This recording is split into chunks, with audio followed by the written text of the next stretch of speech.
Today we're going to be durability testing the new aluminum iPhone 15 and the iPhone 15 Plus. We already know the iPhone 15 Pro Max didn't survive. May it rest in pieces. I get a lot of questions of how I prepare for events like this and how I get enough nourishment for snapping phones in half. Well, huge thanks to Huel for sponsoring this video. I lost about 15 pounds a year ago and I've kept it off ever since thanks to counting calories. In just a few seconds, Huel Black makes eating healthy easy by being exactly 400 calories of nutritionally complete plant-based proteins, carbs, and 27 essential vitamins and minerals. The stuff humans need to survive. Whether I'm bending aluminum or titanium, I can't do it without my vitamins. And take a look at all of these good things. Personally, I like the cookies and cream. It's my absolute favorite. I haven't come across one I haven't liked yet. I take that back. Salted caramel is not on my favorites list, but luckily there's 8 other flavors to choose from, and the important thing is that they don't have artificial sweeteners. You don't have to take my word for it though. Huel has sold over 300 million meals in over 100 million countries. Whoa, that's a lot of countries. Let me start again. Huel has sold over 300 million meals in 100 different countries, and you get a free t-shirt with your order. As a special bonus, if you spend over $100 and use my code JerryRigEverything15, you will get $15 off your order, but only for the next 72 hours. Link is down in the description if you want to try it out for yourself. And now that we're fueled, let's get started.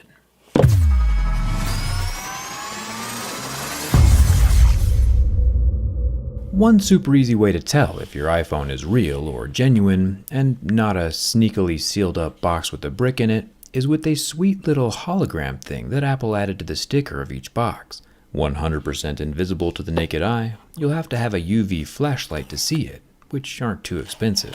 Or, just buy your phone from somewhere or someone reputable. This is my first time seeing the new aluminum iPhone 15 lineup, and I gotta say, these aren't so much colors as they are just different shades of white. Apple says this is green, but I say it's what we'd get after putting 5 potatoes and a green bean in a blender. Got a braided USB-C cable though, which is nice. Thank you.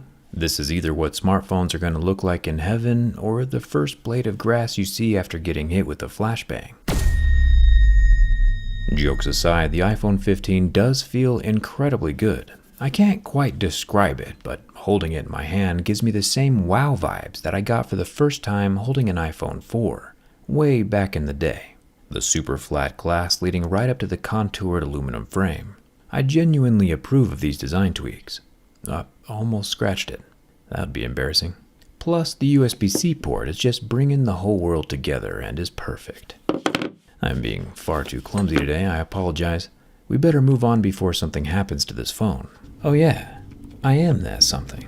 Apple has their own proprietary glass called Ceramic Shield. We see plastic scratch at a level 2 or 3, glass at a 5 or 6, and sapphire at a level 8 or 9. And after working our way up through most scale of hardness on this iPhone 15, I just can't say it this time. If I squint my eyes and really struggle, I can make out some tiny marks at level 6, and scratches at a level 7, which I know doesn't quite have the same ring to it, but, you can see for yourself, Apple's glass is definitely more scratch resistant than Android glass. Ceramic Shield, with all of its crystal-infused buzzwords, is actually an improvement over regular tempered glass. So, thumbs up for that. The 12-megapixel front-facing camera is tucked up into the massive dynamic island, which technically we can make fun of all day long, but at the same time, the Apple engineers have worked some pretty awesome features into this thing, like the airline gate. I'm over here on my Android phone checking my email 5 times as I walk down the terminal because I have the memory of a goldfish, and Apple just has it displayed.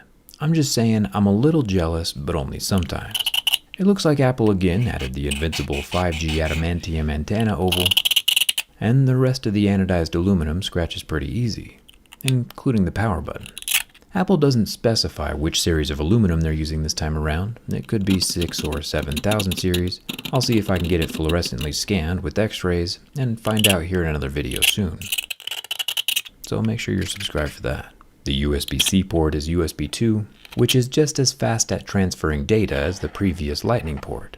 This phone is colored like a 4-year-old who ran out of food dye during an Easter egg contest. I do really like the feel of the matte finish though.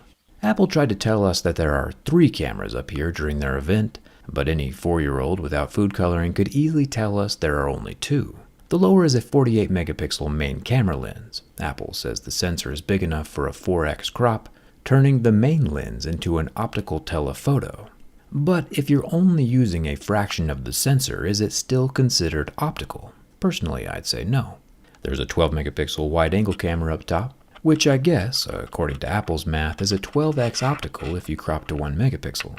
One of the Apple designers probably mowed his lawn and then walked across marble tile and was like, that's the color of the next iPhone. On the front of the phone, we have 6.1 inches worth of 2000 nits, Super Retina, XDR, HDR, and as we can tell by the white dot burning into the screen, OLED. I would have gone longer, but the app started quivering, and I am merciful. Sometimes. Finally, the ultimate test of structure and rigidity that most phones do survive, the bin test. For some reason, the iPhone 15 Pro Max just didn't make it. We'll start with the same position as we did with the Pro Max, with pressure from the back, and nothing. We're off to a good start, or a bad start depending on what you're here for. The screen kind of stopped working for a bit, which is strange, but after a quick flick on and off, it came back to life. Continuing the bin from the front, again, nothing. This sun-bleached skittle of a phone survives the bin test. Enter the iPhone 15 Plus with essence of blue. It wasn't the smaller of the Pro phones that broke, it was the larger.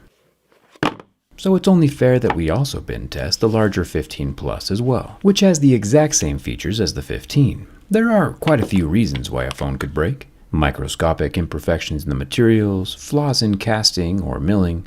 Consistent manufacturing is extremely difficult, especially with so many different puzzle pieces that have to fit together precisely. And just because one phone breaks doesn't necessarily mean that they all will. I mean, they might, but they also might not. Lucky for Apple and this freezer-burned iPhone 15 Plus, no amount of bending from the back or the front causes any damage. That means 3 of the 4 new iPhones from Apple survive my durability test. Thanks for subscribing, and thanks a ton for watching. I'll see you around.